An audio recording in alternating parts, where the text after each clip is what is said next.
What do you do when a stranger calls you a fraud in front of 100 people? Most people get defensive. Some walk away angry. Babe Ruth did something nobody expected. New York City, October 1929. Outside Yankee Stadium.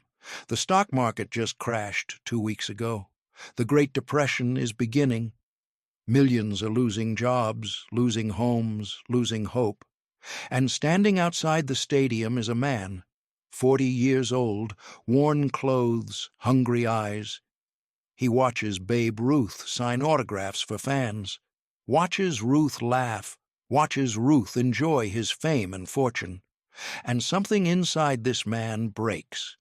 He pushes through the crowd, gets right in Ruth's face, and shouts loud enough for everyone to hear, "You're a fraud! You make millions playing a kid's game while real people starve. You're nothing but a selfish entertainer." The crowd freezes. Fans gasp. Ruth's security moves to grab the man, but Ruth holds up his hand, stops them, looks at the angry man, and says 5 words that nobody expects. What happens in the next 30 seconds shows why Babe Ruth was more than just a baseball player. He was something rarer. He was human. But let's rewind a little. New York City, Yankee Stadium main entrance, October 15th, 1929. Tuesday afternoon, 5 p.m., 1 hour after the game ends, the Yankees won 6-3. Good game. But nobody cares about baseball right now. Not really. Because 2 weeks ago, on October 29th, Black Tuesday happened. The stock market crashed. 16 million shares traded in a single day. Billions of dollars evaporated. Fortunes destroyed overnight. Banks collapsing. Businesses closing. The American economy imploding. And it is only the beginning. The Great Depression has started. Though nobody knows yet how bad it will get, how long it will last, how many lives it will destroy. Right now, in October 1929, people are still in shock, still trying to understand what happened, still hoping things will get better soon. They will not. Outside Yankee Stadium, about 100 fans wait near the players' exit. This is normal. After every home game, fans gather, hoping for autographs, hoping to see their heroes up close, hoping for a moment of connection with greatness. Most players walk past quickly, sign a few autographs, then leave. But Babe Ruth is different, always has been. Ruth loves the fans, loves the attention, loves making people happy. So when he exits the stadium, he does not rush. He stops, smiles, starts signing. Baseballs, programs, scraps of paper, whatever people hand him. He talks to the kids, makes jokes, poses for photographs, takes his time. The crowd loves him. 48 home runs this season. Led the league. The Yankees won the pennant, lost the World Series to the Philadelphia Athletics. But still, Ruth is the biggest star in sports, maybe the biggest star in America. He makes $80,000 a year. In 1929, that is an unimaginable fortune. The average American worker makes $2,300 a year. Ruth makes more in 1 week than most people make in a lifetime. And he is not shy about it. Wears expensive clothes, drives expensive cars, lives in a mansion, enjoys his wealth openly. Most athletes hide their money, pretend to be humble. Ruth does not. He earned it, he enjoys it, and he does not apologize. Among the fans waiting is a man. His name is Thomas Hartley, 42 years old, thin, too thin. Wearing a suit that used to fit but now hangs loose on his frame. The suit is worn, patched at the elbows, stained, but it is the best he has. Thomas worked as an accountant. Good job, respectable. Made $2,400 a year. Enough to support his wife, Margaret, and their 2 children. Jimmy, age 8. Sarah, age 6. They lived in a small apartment in Queens. Nothing fancy, but comfortable, safe. They had enough, were happy. Then Black Tuesday happened. The firm Thomas worked for invested heavily in stocks. When the market crashed, the firm lost everything, closed. Thomas lost his job, lost his savings, everything they had invested, gone. He has been unemployed for 2 weeks, applying everywhere: banks, other accounting firms, stores, factories, anywhere. Nobody is hiring. Everyone is cutting staff, laying off workers. The economy is collapsing and everyone can feel it. Thomas's wife is terrified. They have $47 left. Rent is due in 2 weeks, $35. That leaves $12 for food, utilities, everything else. For 4 people, for 2 weeks. The math does not work. Thomas knows it. Margaret knows it. But they do not talk about it, just try to stay calm. For the kids. Today, Thomas told Margaret he was going to look for work, check the docks, see if they were hiring for manual labor. Anything. He went. They were not hiring. Nobody was. So Thomas walked, for hours, trying to think, trying to figure out a solution, any solution. And he ended up here, outside Yankee Stadium. He does not know why. He is not a baseball fan, never has been, cannot afford tickets, cannot afford to waste time on games when he should be working, but somehow he ended up here. And now he is watching Babe Ruth, watching this man who makes more money in a year than Thomas will make in his entire life, watching Ruth laugh and joke with fans, watching him sign autographs like he does not have a care in the world. And something inside Thomas breaks. The anger starts small, a flicker. Why does this man have so much while I have nothing? It is not fair. Ruth plays a game, a child's game, hits a ball with a stick. That is his job. Thomas went to college, studied hard, learned a skill, worked 60 hours a week, did everything right, and he has nothing. Ruth does nothing productive, nothing important, and he has everything. The anger grows, builds, becomes rage, pure irrational rage at the injustice of it all, at the randomness of fortune, at a world where a man who plays games is rich and a man who works hard starves. Thomas pushes through the crowd, not thinking, just moving. Driven by anger and desperation and hunger, he has not eaten since yesterday morning. 1 meal a day now, saving food for Margaret and the kids. His stomach is empty, his head is light, his thoughts are not clear. He reaches the front of the crowd. Ruth is 3 feet away, signing a baseball for a boy, maybe 10 years old. The boy is smiling, so happy.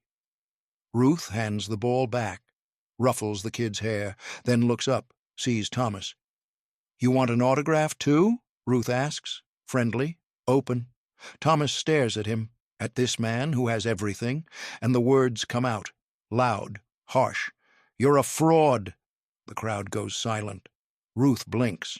"Excuse me? You heard me," Thomas says, his voice rising. "You're a fraud, a selfish, spoiled fraud." Ruth's security, 2 large men in suits, step forward. But Ruth raises his hand, stops them. "Let him talk," Ruth says quietly. Thomas is shaking now, from anger, from hunger, from desperation. "You make millions playing a kid's game, while real people, people who work real jobs, are starving, losing everything.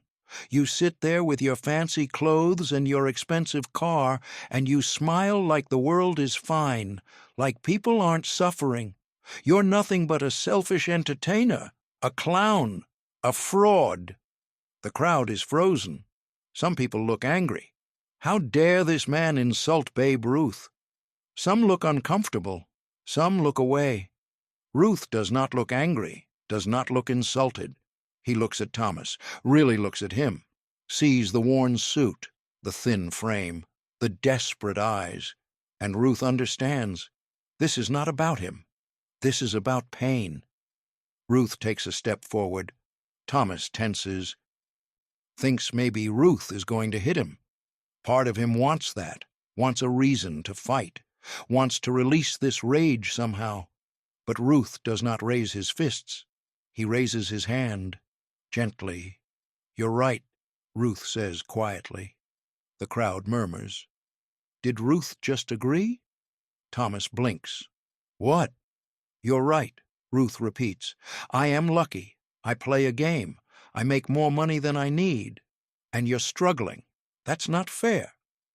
Thomas does not know what to say. This is not the response he expected. He expected anger, a fight, security throwing him out. Not this, not agreement, not empathy. Ruth continues. "What's your name?" "Thomas Hartley." "Thomas, when did you lose your job?" Thomas is confused now, off balance. 2 weeks ago, the crash, my firm closed." Ruth nods. "You have a family?" "A wife." "2 kids. How much money do you have left?" The question is direct, not cruel, just practical. Thomas's voice cracks. $47. Ruth winces, knows that is nothing, knows that is desperation.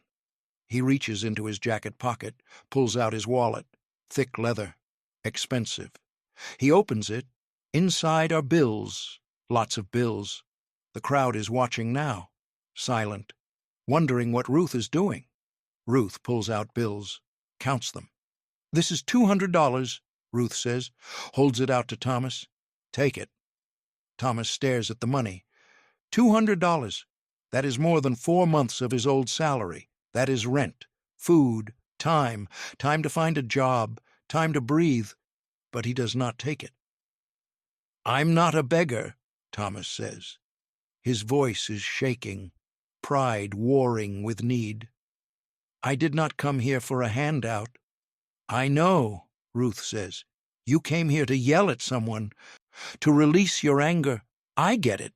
I would be angry too. But yelling does not feed your kids. This does." He holds the money closer. "Take it, please." Thomas looks at the money, looks at Ruth, sees something in Ruth's eyes. Not pity, understanding, like Ruth knows what it feels like to have nothing, to be desperate, to be hungry. Thomas's hands shake as he reaches out, takes the money. The moment his fingers close around the bills, something breaks inside him. All the anger, all the pride, all the walls he built to keep functioning, they crumble. And Thomas Hartley, 42-year-old accountant, father of 2, starts crying. Not quiet tears, deep, wrenching sobs. He puts his hands over his face. His shoulders shake, the money crumpled in his fist. The crowd does not know what to do. Some people are crying too. Some look away. Embarrassed for him, for themselves. Ruth steps forward, puts his hand on Thomas's shoulder. "It's going to be okay," Ruth says quietly. "You're going to be okay." Thomas cannot speak, cannot stop crying, cannot believe this is happening. 30 seconds ago he was screaming at this man, calling him a fraud, and now that man just gave him $200, just saved his family, just showed him more kindness than anyone has in weeks. Ruth looks at his security. "Get him a chair, some water." One of the security guards brings a folding chair. Ruth guides Thomas to sit. Another guard brings a bottle of water. Ruth hands it to Thomas, waits while he drinks, while he tries to compose himself. The crowd is still silent, watching. This is not what they came for. This is not autographs and jokes and baseball. This is real. This is human. This is uncomfortable and beautiful and painful.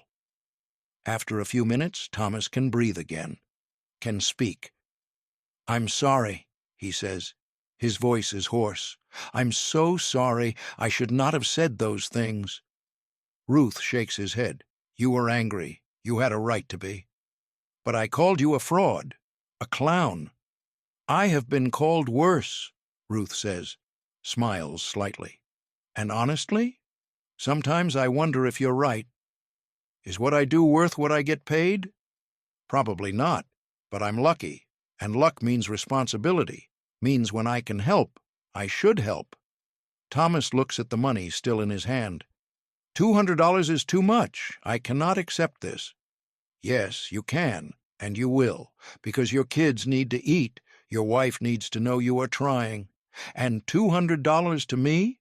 I will not miss it. But to you, it's everything. So take it, use it. Get back on your feet. Thomas's eyes fill with tears again. I will pay you back, I swear. When I find work, I will— Ruth cuts him off. This is not a loan, it's a gift. You do not owe me anything. But, Thomas, listen to me. The only thing I want from you is a promise.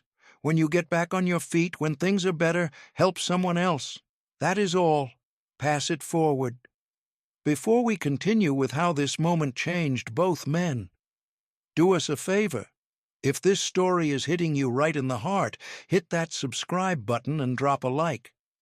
This is the kind of human story that never made it into the record books. Now, drop a comment. Where are you watching from? And here's what we want to know. Have you ever been helped by a stranger when you needed it most? Or have you been the one to help? Share your story below. We read every comment. Thomas nods. Cannot speak, just nods. Ruth helps him stand. You're going to be okay, Ruth says again. I promise. Thomas wipes his eyes, takes a shaky breath, looks at Ruth. Why? He asks. Why did you help me? I insulted you. I called you terrible things. Ruth is quiet for a moment. Then, you want to know why? Thomas nods. Ruth looks at the crowd, then back at Thomas. Because I know what it's like to have nothing. I know what hunger feels like, what desperation feels like. And I know that luck is the only difference between you and me. I got lucky. You got unlucky. That's all. So when I can fix that, even a little, I do. Thomas does not understand. But you're Babe Ruth.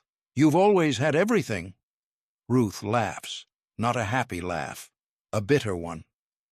No, I have not. Let me tell you something most people do not know.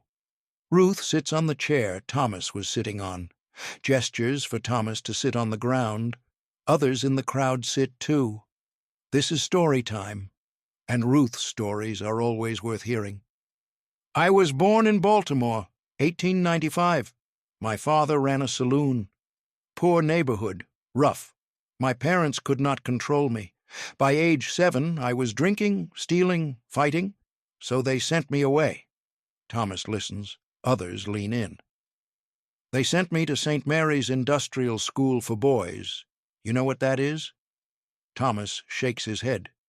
A reformatory, a place for bad kids, kids whose parents cannot handle them. I lived there from age 7 to age 19, 12 years. The crowd is silent. Nobody knew this. Ruth never talks about his childhood. I had nothing, Ruth continues. No money, no family visits, no toys. Just a bed in a dormitory with 800 other boys. And you know what I learned there? What? Thomas asks. That hunger is not just physical, it's emotional, mental. You can be hungry for food, but also for attention, for love, for someone to see you as a person instead of a problem. Ruth's voice is soft now, vulnerable. The monks at St. Mary's fed us, gave us beds, taught us trades, but it was not a home. It was survival. And every day I woke up angry that other kids had parents, had houses, had normal lives, and I had nothing. He looks at Thomas. So when you stood here and screamed at me about being a fraud, about not deserving what I have, part of me agreed with you, because I know I'm lucky. I got talent, I got discovered, I got opportunities, but another kid with my exact talent, if he did not get discovered, he would still be in that reformatory, or prison, or dead. That's luck. That's all it is. The crowd is crying now. Multiple people. This is not the Babe Ruth they know, the larger-than-life superhero. This is a man who suffered, who remembers suffering, who uses his fortune to ease others' suffering. Ruth stands. So, Thomas, when you ask why I helped you, that's why. Because nobody helped me when I was 7 and scared and alone. But if they had, maybe I would have been different. Maybe I would have been happier.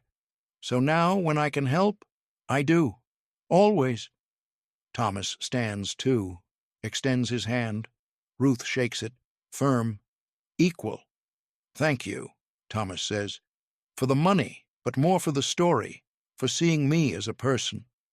You are a person, Ruth says, a good person in a bad situation. That does not make you less. Remember that. Thomas nods, turns to leave, then stops, looks back. Mr. Ruth? Yeah? You are not a fraud. You are the realest man I have ever met. Ruth smiles, that genuine Babe Ruth smile. Thanks, Thomas. Good luck. Thomas walks away. Through the crowd parts for him. Some people pat his back, others nod at him. He is not invisible anymore, not a failure, not a problem. He is a man who was helped, a man who was seen, and that makes all the difference. Ruth turns back to the crowd, back to normal. Okay, who else wants an autograph? He asks, trying to lighten the mood. The crowd surges forward, but the energy is different now, less frantic, more grateful, more human. Ruth signs for another 30 minutes. Then his security tells him he needs to go. He waves goodbye, gets in his car. A driver takes him home. In the back seat, Ruth thinks about Thomas. Hopes the money helps, hopes the man finds work, hopes his family survives. He will never see Thomas Hartley again, will never know what happens to him. But that is okay. That is how charity works. You help, you move on. You do not need gratitude or updates or credit. You just help, because you can. Thomas Hartley walks home, $200 in his pocket. His mind is racing. He has rent. He has food. He has time. When he gets home, Margaret is in the kitchen, trying to make dinner from almost nothing. She sees his face, knows something happened. Thomas? Are you okay? He cannot speak, just pulls out the money, lays it on the table. Margaret stares. Where did you get this? Babe Ruth gave it to me. What? Thomas tells her the story. Everything, the anger, the insult, Ruth's response, the $200, the story about St. Mary's, everything. By the end, Margaret is crying too. He just gave it to you? For nothing? He said to pass it forward, to help someone else when I can. Margaret hugs him, tight. For the first time in weeks, they can breathe, they can hope.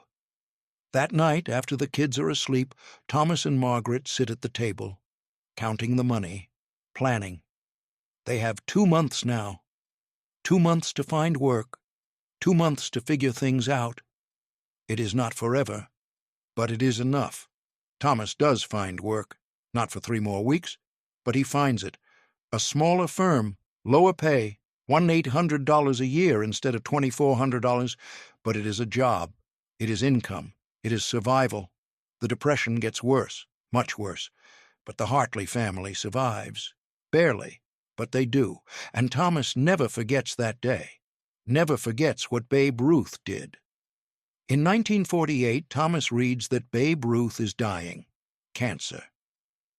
Thomas writes him a letter, tells him he is the man from 1929, the angry man outside Yankee Stadium, thanks him again, tells him how the $200 saved his family, how he has spent 19 years passing it forward, helping others when he can, volunteering, donating, being kind. Ruth never writes back, because Ruth dies 2 weeks after the letter is sent.